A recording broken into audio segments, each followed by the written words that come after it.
Hey everybody, this is Tracy here for another edition of View from Tracy's Point, and we are here today for another TV Afterthoughts and Random Life Musings, and we are going to talk about the Philando Castile verdict, Wendy Williams being rude to her staff, the Bill Cosby case, which we know ended in a mistrial, and also the drama that's going on with Bachelor in Paradise. So let's go ahead and get started.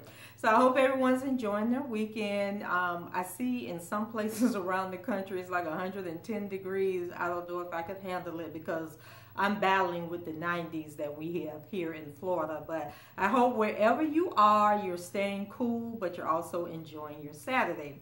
So with the Philando Castile verdict, I mean, I'm disappointed, as I'm sure many people are, but I can't say that I'm not surprised. And so my sympathies definitely go out to his mom and the rest of the family. And I was in tears as I listened to her heartfelt comments that she made after the verdict was read, and you could just feel her pain and her anger and how upset she was. And then when the sister got on the mic, I was boohoo crying because she was saying like he was, you know, the male figure in her life. He was like a father to her, the one that made sure, you know, on her birthdays and Christmas and other special days that she was celebrated. And now all of that is gone. And I haven't heard or seen any footage from his fiance, you know, about her feelings, but I can just only imagine after she was so brave to record, you know, what was going on. And, you know, we saw his last breaths on that video, and for them to just show total disregard and, you know, acquit this man of murder, essentially, I just think it says so much about America in general and the justice system, or the unjust system. And then I saw on the news where the police department says that, you know, he won't be coming back there as an employee, but that doesn't mean that he won't go, you know, to another city or another police department and get a job where he can do the same thing over again. So I don't know, how does the system work with police officers? Like, is there a process in place that if you're caught up in a situation like this that can like revoke your license to be a police officer across the United States? So like, you know, if you get disbarred being a lawyer, you can't practice law anywhere. If you know, get disbarred, you know, in the medical field, if you do something like you can't practice medical, is there anything like that in the law enforcement field? So if you guys know, put it in the comments and let me know if there's a process that stops these police officers from going to other police departments and joining their police forces. So rest in peace, Philando Castile. You really did not deserve to die this way, and I hate that there was no justice served in your case. So next up, we have Wendy Williams. So earlier this week on the Wendy Williams show, I don't know if it's just like once the summer comes in and the season is nearing an end, that Wendy is like a little agitated, irritated. Sort of like how we are on our jobs when we know we got a 2-week vacation coming up and we just don't give a dang on anymore. So we just talking to people in a kind of way and acting crazy. So on her episode, I think it was maybe Tuesday, she was doing Hot Topics and she was talking about Nick Gordon, and you know, he was Bobby Christina's boyfriend. And so he's in another toxic relationship and has been accused of physical abuse against his new girlfriend.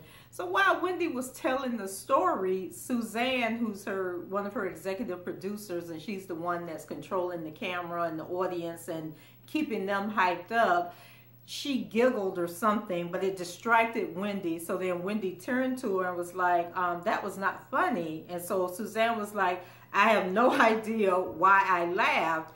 And then Wendy said, it's because you're ignorant. And I'm just like, I was hurt. You know, and I'm thinking like, if I felt that insult, I know Suzanne probably felt like this big in that moment.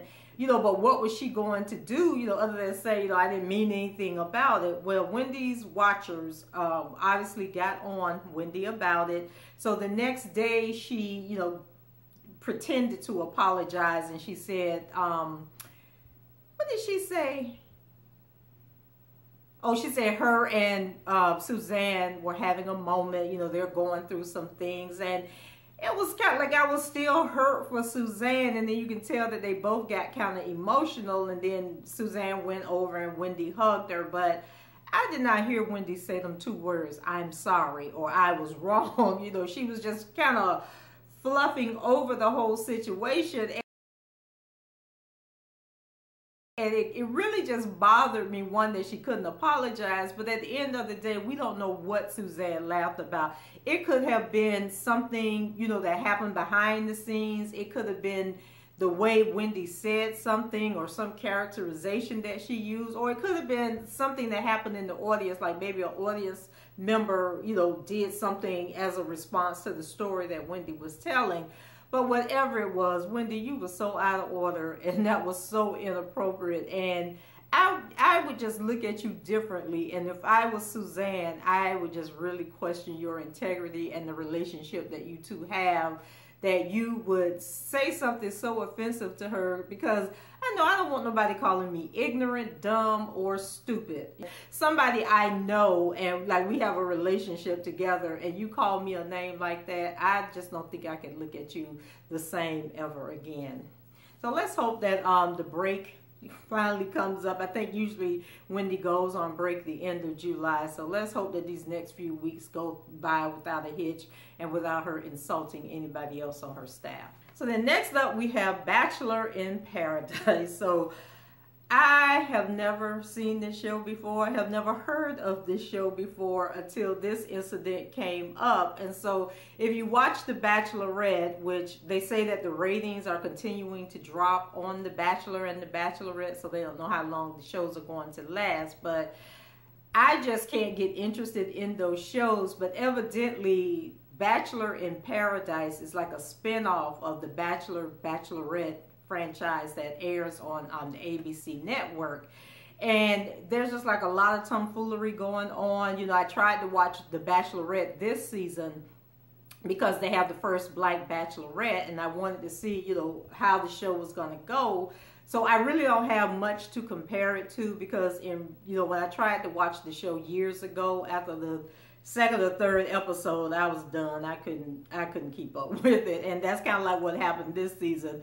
After about the third episode, I was like, girl, bye, because these men, I would not want to be bothered with any of them, you know, because I can't stand to see petty men, and the men on The Bachelorette are being real petty and real ignorant. But anyway, so on this show, Bachelor in Paradise, I guess they take contestants from The Bachelor and The Bachelorette shows, and then they put them on this other show where I guess they continue to find, you know, look for love. I don't know what's going on this show. But anyway, on The Bachelorette, there was a contestant by the name of Demario Jackson, and he was dismissed from the show. And I actually talked about it in maybe 2 weeks ago in my Afterthoughts Life Musings recording.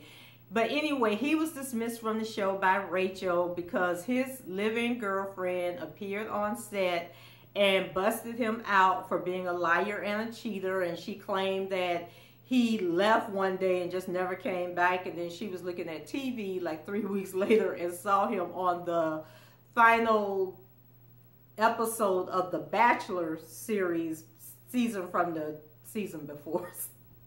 Confusing, I know. So anyway, she found out where he was. She came to, you know, expose him for being the clown that he is.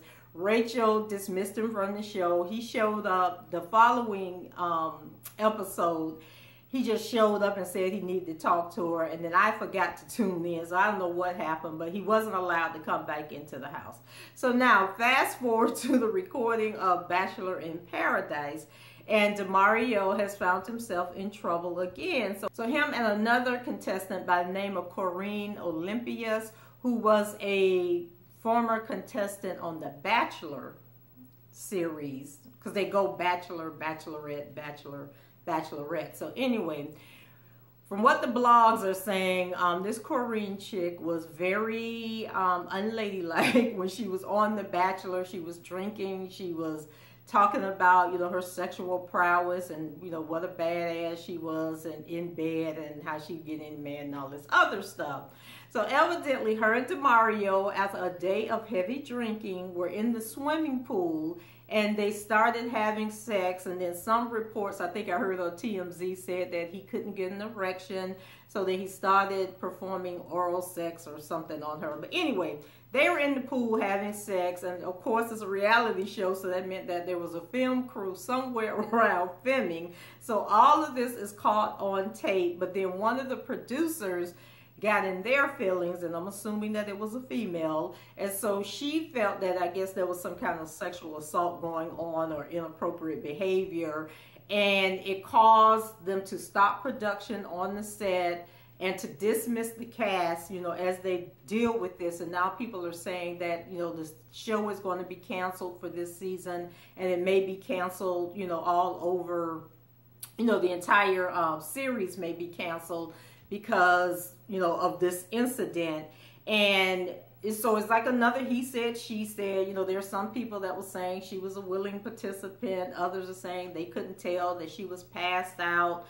Then, you know, other people are saying she passed out after the incident happened, and that she was just drunk while she was in the pool. So now Olympios, you know, she's claiming that she was a victim, and Demario is saying that, you know, his character is being defamed. And then in a statement that Olympios made that was posted on rollingstone.com, you know, she states, as a woman, you know, this is my worst nightmare, and it has now become my reality. As I pursue, you know, the details and facts surrounding the night and the immediate days that followed, I have retained a group of professionals to ensure that what happened on June 4th comes to light, and I can continue my life, including hiring an attorney to obtain justice and seeking therapy to begin dealing with the physical and emotional trauma stemming from that evening. So then in his own statement, Demario stated, and this was also posted in an article on rollingstone.com, it's unfortunate that my character and family name has been assassinated this past week with false claims and malicious allegations. So Demario also told E! News on Wednesday evening that I will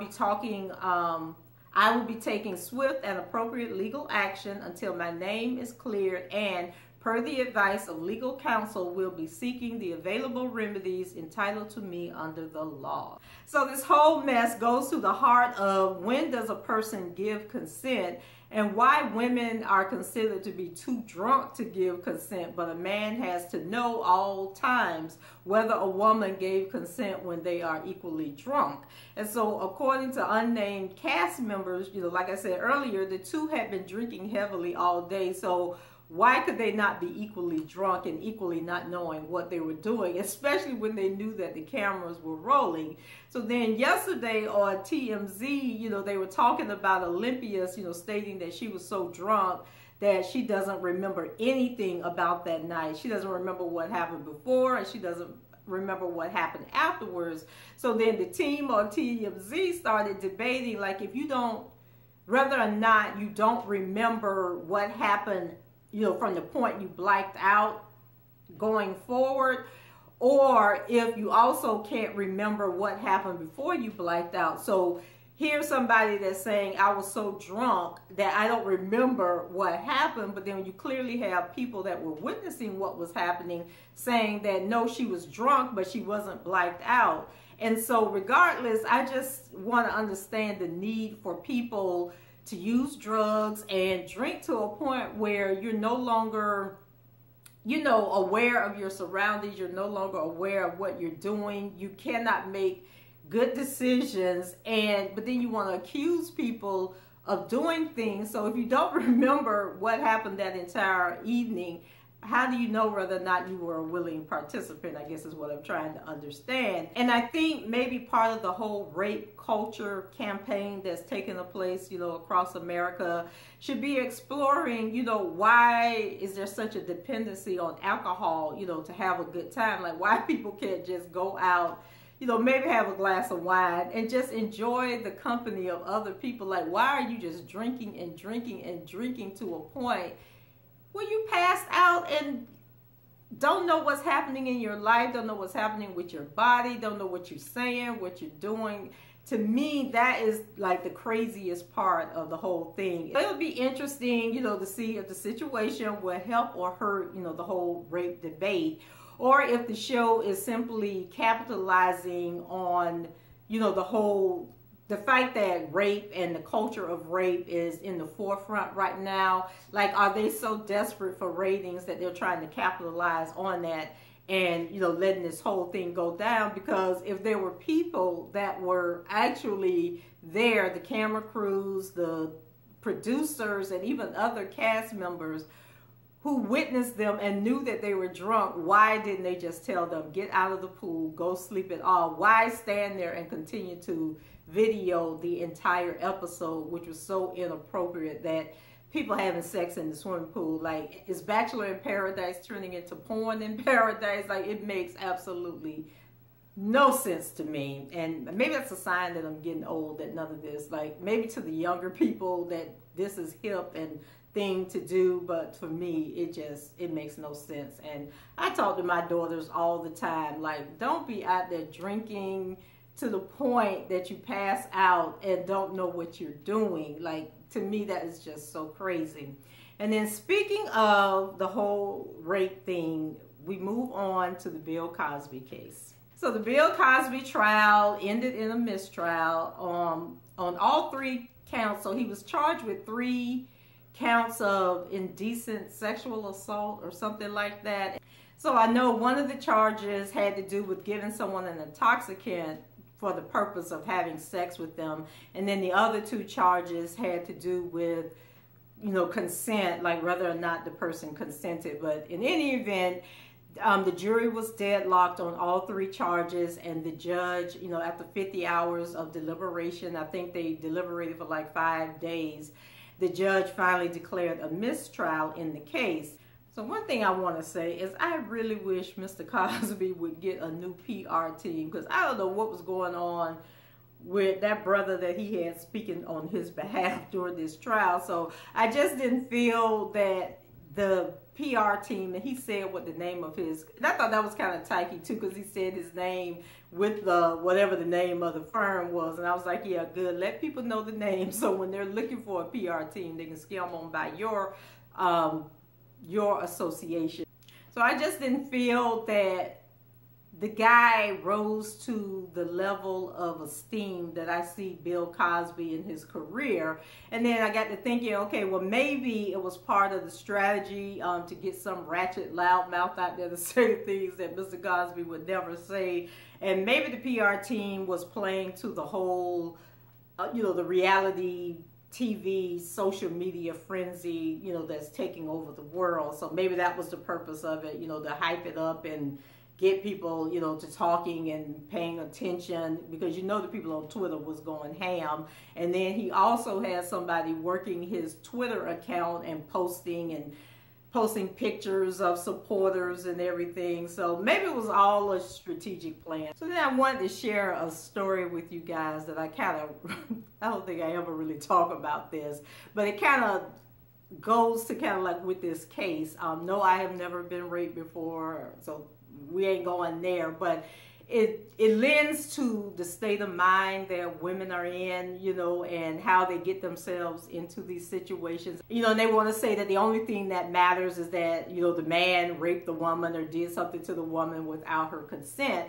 But I think that putting yourself in a situation that could lead up to that, and I am by no means a rape apologist. I believe that women are raped every day. Some are viciously raped. I believe in date rape. But when it comes to the stories that these women who are accusing Bill Cosby are telling, is where I just can't go with that always believe the woman thing, because women do stupid things that could easily be avoided if they just made better choices in their life. So when I want to say I was like 14 years old. It was the summer I was going into the 9th grade, into high school. And I think it was like 1978 or, yeah, probably like around 78. But anyway, it was the first concert that I had ever attended alone, you know, without my parents and without my sister, my older sisters.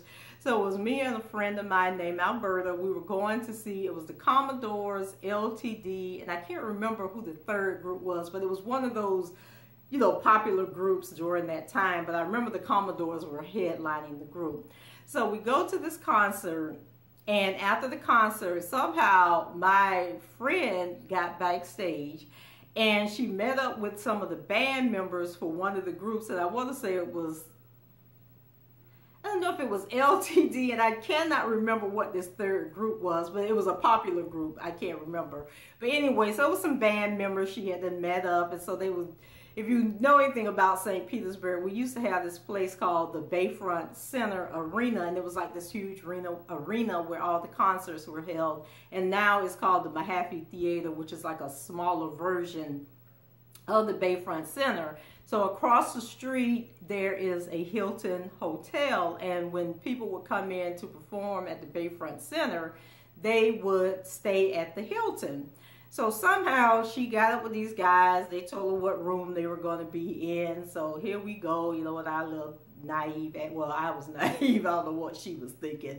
But I followed with her because we were together. And I think after the concert, her sister was supposed to pick us up, and then we were going to spend the night at her house. So I go with her to this hotel. We go up to this room. And so when we get in the room, you know, the guys were in there. And it probably was like maybe 3 guys were in there, you know, and they were offering us drinks, you know, because they were drinking and stuff. And so I'm sitting on the bed and I'm thinking, okay, we shouldn't be in here. I don't want to be in here, and we need to go. And so she didn't want to leave, and I kept saying, you know, but I want to leave. I don't want to be here, because even at 14, I knew I was out of order. I had no business in this hotel room with these grown men. And so they were like, you know, offering us drinks, like, oh, you know, just relax and calm down and everything. And so I was like, no, I'm ready to go. You know, I need to call my dad.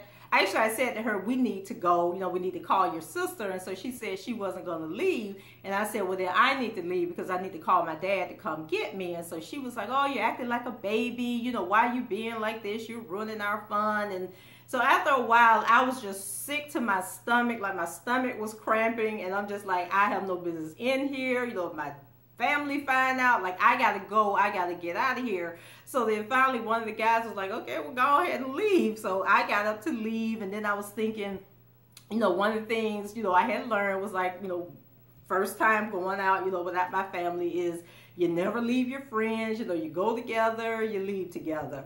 And then I'm thinking like, okay, well, what am I going to tell my dad? You know, when I call my dad, and he's going to be like, okay, well, where is she at? Like, what are y'all doing? Why is everybody gone from the Bayfront Center and you're just calling me? So I'm thinking up lies I'm going to tell my dad, like, oh, she left me, or, oh, we got into an argument. So I'm just clicking in my head, like, what am I going to tell my dad? What am I going to tell my dad when my dad comes? Well, thankfully, by the time I got down to the lobby, she hadn't came to her senses and came downstairs too, but she was so upset with me. You know, it was like I ruined the fun and everything. So called my dad. My dad came and picked us up, and of course he was like, well, what happened to your sister? I thought your sister was supposed to be coming to pick y'all up. So, you know, we made up the lie. So then I told my dad when we went to drop her off that, you know, I didn't want to spend the night, that I wanted to go home. So me and her, to this day, we run into each other every now and then and talk, but that was sort of like the end of our friendship as far as, you know, spending the night with each other and hanging out with each other, you know, because I guess I just wasn't hip enough for her. And I tell that story because that easily could have turned into a situation like what we're talking about, you know, with the Bill Cosby case. But it would have been a totally different situation because I was 14 years old. And trust me, if they had forced themselves on me, I would have told everybody. But it goes to, like, if at 14 years old, I had the wherewithal to know that this was not somewhere I wanted to be, that I wasn't taking no alcohol, no drugs, or nothing from these people, then that's why I kind of question the judgment of these women that are accusing Bill Cosby, because some of them were old enough to know better and know that they shouldn't have been in a hotel room with this man, with a married man no less, and that they should not have been, you know, drinking alcohol, taking drugs or whatever he gave them. And so that's why I share that story, that at some point we have to be smarter. We have to teach our kids right from wrong, how to get themselves out of dangerous situations, how not to be taking drugs from people, taking alcohol from people, and not getting so drunk that we don't know what we're doing. The thing for me is, you know, people are on Twitter, of course, you know, they're all angry and upset with the verdict. But if you be honest with yourself and you truly look at the evidence that was presented and the case that the prosecution presented, you have to be able to be objectional, not be biased, and just look at the evidence. And there was not enough evidence to convict this man of the charges that were against him, and that this was a true, as you know, the commentators were saying, this was a true he said, she said case. And there was just so many inconsistencies and conflicting information that the Andrea Castile woman gave. And then, like, some of the things that came out at the trial was that after, well, first of all, she waited a year to report it, which is fine. You know, maybe it took her a year to get up her courage to do it. I can give her that. But then she went in and told them that the incident happened in March, excuse me, in March of 2004, after a dinner party, and he had called her or she called him or something, and he asked her to come over. And then when they pointed out, well, on that particular night, according to, you know, your phone records, you know, this happened and this happened. So how were you knocked out and drugged when you were making all these phone calls? So then she changed the story and said it may have happened in February. And then she decided that it happened in January. And in my personal opinion, I'm thinking something that traumatic happened to you, whether you told anybody or not, it still was a traumatic experience in your life. You would never, ever forget the date that it happened. So that was inconsistency number one for me. Is like, how did you forget the date? And then not only forget the date in the sense of amount of days, but months. Like, you started out in March and then went back to February and went back to January. So then they came up and said that there had been 73 phone calls between her and Bill Cosby after the alleged sexual assault took place. And so she said, oh, well, you know, he was a trustee, and then in my job with the basketball team at Temple University, I had to, like, return his phone calls.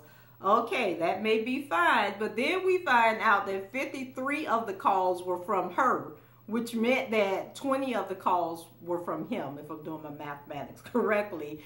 So that was like a whole lot of calling that you were doing. And then exactly what is the role of a trustee at a university? And would he have been making that many calls? Would there have been that many interactions between a trustee and an employee of the women's basketball team? Now, I can go with the men's basketball team, but has Temple got like a great women's basketball team that donors and sponsors would have been pumping that kind of money into it? And were there not any other trustees that she could have been communicating with, you know, to avoid communicating with him? Or why didn't she tell somebody like, hey, I'm really not comfortable with all the phone calls that I'm getting from him, you know, so can somebody else, you know, deal with Mr. Cosby? Like, what was so special about her that she was the only person that could communicate with him? And then, like the testimony said, 53 of the calls came from her and the rest were from him. And then, speaking of the phone calls, it came out that even after she left her job at Temple and went back to Canada, that she called him and asked him for free tickets for her and her family to see him in concert. And then she said, you know, well, her family were really big friends, were really big fans. Okay, that's fine and dandy. Buy your family some tickets to the show and tell them to have a good time. But why would you then go with the family to the concert? Which, once again, that cast a reasonable doubt on her testimony. Then they had her mother up on the stage testifying. And so the mother said that, you know, after Andrea had told her, you know, about the alleged assault, and she called him, you know, to see what was going on because she had entrusted Andrea in his care. And I'm thinking, why was Andrea entrusted in his care? Like, Mama, how did you even know Bill Cosby to entrust You know, like, what was the relationship? So it seemed like, you know, the defense was saying that they had a relationship, a romantic relationship prior to whatever happened in January of 2004. So I'm thinking that the man know your mama and your mama is comfortable enough to call him and talk to him about what happened, then maybe that lends some credibility to the fact that there may have been a relationship between the two of them.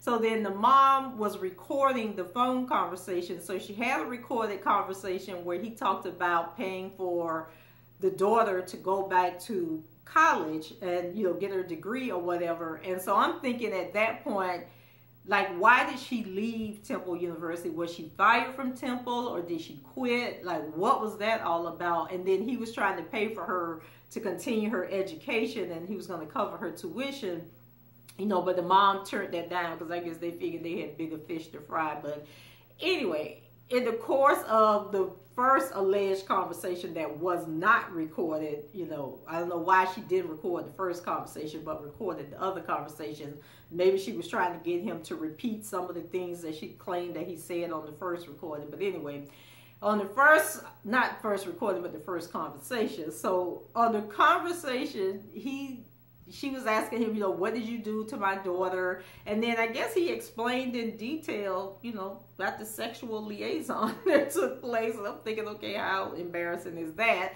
But the mom listened to it. You know, she said she was grossed out and everything, but she claimed that he made some insinuation that, you know, he was concerned that that Andrea took it the wrong way, and now he feels like he's a pervert, or she sees him as a dirty old man. So like I said, she didn't record that conversation, but maybe when she called back the second time, somebody had told her to record the conversation, and she was trying to get him to repeat some of those things. But by then, he had done wisened up and realized what was going on. And she even testified that the phone was beeping, because, you know, when somebody's recording you on the phone, it beeps like every 10 seconds or something.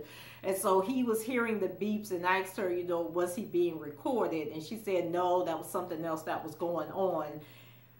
So Bill was a little smart on that part. He was a little dumb on the first conversation, but he wisened up and knew that these women were up to something. And then afterwards, you know, they ended up suing him, and he settled, I think, for $2 million. And now I'm wondering, can he go back now and get that $2 million back, or is it best for him to just let it go and be done with it and let her go on about her business, and he go on about his business? And then one of the questions that was in my mind as I was following the trial was, he kept saying that, and then she corroborated that he gave her whatever it was he gave her. He's saying that it was Benadryl. They couldn't prove what it was because, you know, she didn't report it till a year later.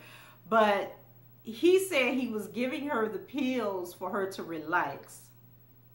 And my question is, relax for what? Like, why was she stressed? Why was she tense? Why did she need pills to relax? Like, what was going on? And then, of course, you know, what everybody else is asking was, why was she even at your house? Why were you bringing women to your house? Like, that's so rude and disrespectful. But then why would she go to your house knowing that you were a married man? But nevertheless, at 34 years old, you should know better than to be taking pills that did not come out of the original container, regardless of how much I trust somebody. Like, I have had headaches before, and my own daughter has said, oh, I got some ibuprofen, and then she go in her pocketbook pulling out pills. And I'm like, okay, first of all, is this like Tylenol ibuprofen, or is this some prescription drug ibuprofen? And then she started talking about somebody mama worked somewhere, and she, no girl, I'm not taking that, and you don't need to be taking it either. So I'm definitely not going to be in the presence of a man in a situation that I have no reason being in, like at his house, knowing he's a married man. What is he calling me to his house for? And be taking some doggone pills that he done went upstairs and came downstairs talking about, these blue pills are your friends. Like, girl, what were you thinking about? So I think that kind of took away from her credibility. And I just would have, if as a juror, I would have wanted to know, what was she stressed about? And if she was so stressed out, why didn't she just leave? Why did she take the pills and agree to stay? you know, and then of course she said that, you know, she got drowsy and didn't know what was going on. And I think that was another point of contention, because in the instructions for the intoxicant charge, it said that the person had to be unconscious, but she was never unconscious. She was aware that something was going on. She said it was really foggy. So I think that kind of stopped the jury from having a unanimous guilty plea on that charge.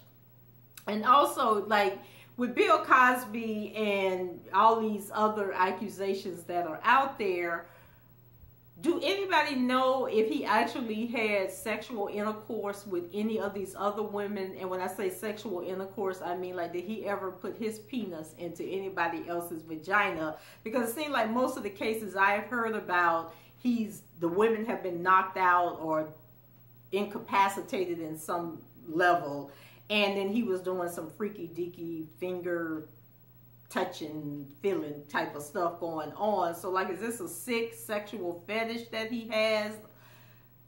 I don't know. It's just kind of creepy crazy to me. Then it came out in the media that Andrea Constand is gay, and I was like, okay, what difference does that make? Because we could kind of look at her and her mannerisms and tell that she probably wasn't into women. But I guess the importance of it was that she admitted that she has had at least one relationship with a man in her lifetime. I guess she's always been gay, but then she did have a relationship with a man, and we don't know who that man was. So I guess they wanted to introduce that evidence to try and see if Bill Cosby was the man that she had the relationship with, since he says that they had a romantic relationship and she's claiming that it was purely a work relationship. And then there was a lady, so the judge disallowed that testimony, saying that it was, I think he said it was irrelevant to the case, or it might have been prejudicial or something. So then the PR guy, the little ghetto PR man, he came out one night and said that there was a lady that they wanted to bring on the stand as part of the defense, who worked with Andrea at Temple University, who was willing to testify that the two of them were on a road trip with the basketball team and they were roommates. And allegedly, Andrea they were talking about some case that was in the news that involved a date rape or campus rape, where the girl said she was too drunk to consent to having sex with the guy, and that Andrea said that she had a situation like that, and then she changed it and said, well, I probably could sue a guy for doing that and win and get a bunch of money, or don't quote me on that, but evidently she had evidence where Andrea said that she could sue a rich person and get paid, you know, for her accusations. But then they disallowed her, saying that it was hearsay, and, you know, that it was just her word against Andrea's word. But then Andrea came out and said that she didn't know the woman. She didn't know who the woman was. And I'm thinking, like, it would be very easy to go back and see if there was a person by this name who was an employee at Temple or who worked with the basketball team. So why are you coming out saying that you don't know who this woman is and that she's lying? Because I think something like that, the relationship could be proved. But anyway, they disallowed that testimony. So at the end of the day, you know, if people put their opinions aside and pay closer attention to the evidence that was presented, or the lack of evidence, there just wasn't enough for the jury to come to a consensus and convict him on all three of these charges. And you can be as mad as you want to be, calling people names, apologists, and, you know, all this other stuff that's going on social media. But if the evidence wasn't there, the evidence just wasn't there, and the prosecution did not prove their case. So after the judge declared the mistrial and the people were leaving the courtroom, the PR team, they stopped, you know, to give us some conversation and, you know, leave us with a little tidbit. So he introduced the lady that worked for his firm. And like I said, he said the name of the firm. It was something like Prestige PR firm or something like that.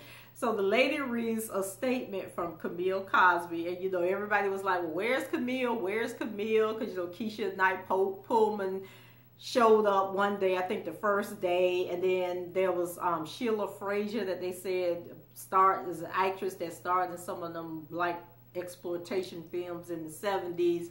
Her and her husband were there, and then they said Joe Torre showed up one day. So there were some people in the courtroom who were celebrities and did support Mr. Cosby. So he wasn't there alone. So anyway, Camille showed up on Monday, and that was the day that the defense presented their case, which was like 5 or 6 minutes long. They recalled one of the witnesses from the prosecution, which I think was a detective or something. And he was only up there for 6 minutes, and they rested, and that was the end of their case. So because they really didn't put on a defense, which they didn't have to, because it's up to the prosecution to prove that the person is guilty, people were saying, oh, they don't have a case, they know he's guilty, blah, blah, blah, you know, but they obviously had a strategy, which was let the prosecution put their cards on the table, and then we'll deal with the aftermath, and we have to come back for a retrial. We know what they got, so that we can go ahead and put a case together, you know, a defense together to counter whatever it is that they reveal to us that they have. Camille Cosby had a written statement that was read by a lady from the PR firm. So she was basically putting her opinions out there and what she thought about everybody involved in the case. So she was describing the district attorney, saying that he was heinously and exploratively, it was some word I had never heard of before. So Miss Cosby, I don't know if you making up words or if you just so educated that this is a word I ain't never heard of before with my English degree. But anyway, or maybe the lady just read the word wrong. But anyway, she said that he was heinously and exploitatively ambitious. And she said that the judge was overtly and arrogantly collaborating with the district attorney, and the counsels for the accusers were totally unethical. Then she went on to say that some of the media were blatantly vicious entities that continually disseminated intentional omissions of truths for the primary purpose of greedily selling sensationalism at the expense of a human life. And with that, I do agree with her, because it would be like I would read an article that gave like in-depth information, but then when you'd be watching the news, they would leave out, like depending on what station you were watching, they would leave out crucial parts and have you thinking something else was said or happened, and you're like, now I know it was more to it than that. And then of course, you know, the fake news people, they would just have these sensational headlines, you know, just to get people to click on their articles and read what they had to say. So Miss Camille may not have been in that courtroom, but she sure had an opinion about what was going on. Now, if we can have her to have an opinion about that PR firm and get rid of them, I'll be good. And she also went on to say that historically, you know, people have challenged injustices. And when thanking the jury, she quoted a friend, you know, as having said that truth can be subdued but not destroyed. So now let's talk about these other, you know, 60 women or however many it is. And, you know, some of them showed up at the trial, and they were out there, you know, trying to have their voices heard and saying that they were there to show solidarity. But personally, I don't think that the Cosby accusers are a good representation for highlighting, you know, the serious issue of rape in America, which I do believe it is a serious issue. And it doesn't help, you know, their cause by having Gloria Allred as their legal representation or as a spokeswoman. And they just don't, I mean, this is just my opinion, but they just don't move me with their stories, because they were all seeking something from him, you know, as the reason why they were with him in hotel rooms, at his house, you know, wherever all this stuff was going on. It was always a situation where they were looking for his celebrity to, you know, and his reputation to help them come up, you know, in some area, or, you know, like to be an actress, to be a comedian, to be a model, whatever it was that they were looking for. They were in his presence seeking something and trying to get something from him.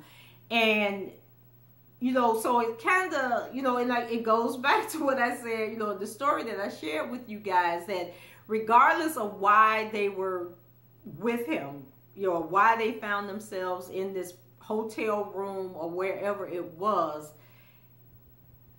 I think there was some point when he was handing them the drink, where he was handing them the pills, where they could have said no. And that's pretty much what it comes down to, is their credibility. And these are the things that juries are going to look at. Why were you there? Why were you in that situation? So, people can continue to argue, regardless of why they were there, he had no right to do what he did, which I agree. But when you put somebody on trial, those are the things that the juries are looking at, and those are the questions that they are going to ask themselves. And then, also people are screaming, if 60 women are saying he did this, it has to be true, he's a predator and all this stuff. But I always point to the McMartin children's sex abuse case from the late 80s. And if you're not familiar with this case, these people owned a daycare. And there was this lady who had a child that was in the daycare, but she also suffered from some form of mental illness. And I think she eventually passed away. But she accused these people of sexual misconduct with her child. And, the police got involved, and the sheriff sent a letter out to like 200 parents, I think it was. So it was like a big school, and they sent these letters out asking, if your child had ever attended this preschool and anything had happened, please call us. So they ended up with 360 people coming forward saying that their children were sexually assaulted at this daycare center. And they brought in like all of these psychologists and specialists. And when I tell you, they say that this was the most expensive criminal trial in American history. It lasted 7 years, and I think they spent like over $15 million trying to prosecute these people. So by the time the case went to trial, I think they investigated for like 4 years. The case finally went to trial in like 1987. And of the 360 kids, who allegedly had been abused by these people, only 40 of them were deemed credible to testify. And then when it was all said and done, it turned out to just be a lie, like this fabrication. And they were saying that the psychologists were leading the kids and planting this stuff in, into the kids' minds and making the kids think that they had, been sexually assaulted. And I mean, like, these kids were telling stories about tunnels and sex dungeons and sex with animals and just like all these stories, and the world was captivated. Like, oh my God, like, how could this happen? And the jury could not come to a consensus. These people, I think their son spent 5 years in prison because his bail was so high that they couldn't get him out on bail. The husband ended up dying through the course of the trial. These people were totally destroyed. Lives were destroyed, and they could not get a guilty verdict. It was hundreds of charges that were pending, and they could not get one guilty verdict because it was all a lie. It was all...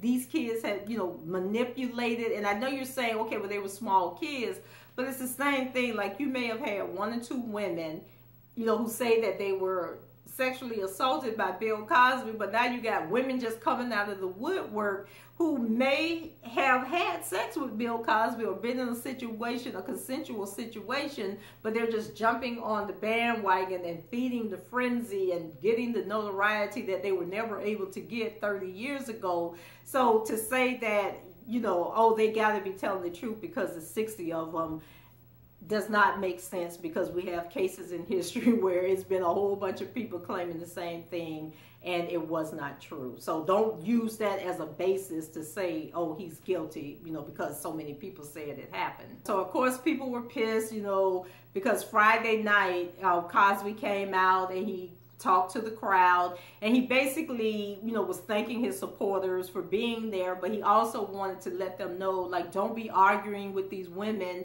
because some of the accusers were there, like I said, and they were getting into arguments with people, which was a circus within itself. And he was telling people, like, don't be arguing with people because you don't agree with their position on the situation. And then he was thanking the jury, for the 50 hours they had been deliberating. And he also wanted to wish, all the fathers a happy Father's Day. and the Twitter sphere, was on fire about that. Like, why is he doing that? He needs to shut up and go sit down. And then the DA has already said, I mean, after the judge declared the mistrial, the DA jumped up and said, okay, well, we're going to refile within 4 months. And, the commentators on CNN were basically saying, like, usually the prosecution doesn't make that decision until after they found out what the split was. Like, was it 10-1 for conviction or 6-6? Like, was the jury divided? What was the jury thinking? What were the deliberations like? They try to figure out, do I even have a chance in hell of getting a conviction if I retry this? So I don't know if he knows something that we don't know, or if his pride was just getting in the way and making him jump up, because the whole case came about because the previous prosecutor had declined to try the case. So this guy was running for office, and so it was all political that he even brought the charges against Bill Cosby. So I guess he's still like, well, I got to do something. I got to save face. But he said he's going to retry. And then Gloria Allred, she was up grandstanding for the media, as she always is, and says that, she's happy that the DA is going to retry the case, but hopefully they'll get at least a dozen of the accusers to testify.